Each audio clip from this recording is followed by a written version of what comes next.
Est-ce que tu as déjà pris le temps de réfléchir à la complexité de l'utilisation de nos mains? Au quotidien, on utilise une variété de préhensions qui nous permettent d'interagir avec notre environnement et de stabiliser des objets. Donc, il y a principalement les pinces et les prises. Les pinces sont utilisées avec le bout des doigts. Donc, la pince latérale, ça serait par exemple pour tenir une clé ou tenir des cartes à jouer. Ensuite, il y a la pince tridigitale ou tripode qui est utilisée pour tenir un crayon.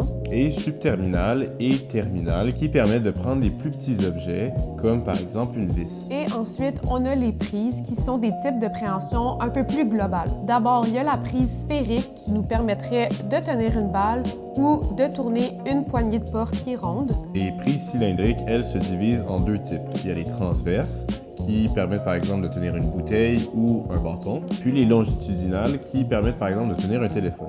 On a aussi la prise en crochet qui permettrait par exemple de tenir un sac ou même d'ouvrir un contenant. Finalement, la prise latérale permettrait de tenir une assiette. En ergothérapie, on va aller évaluer chacune de ces composantes pour comprendre où est-ce que les atteintes particulières sont présentes pour la personne et pouvoir intervenir de manière plus adaptée et plus efficace à la situation de la personne. La prochaine fois que tu fais une activité, fais attention à la manière dont tu prends des objets. Tu vas voir que tu utilises plusieurs types de préhension dans une même tâche. À la prochaine!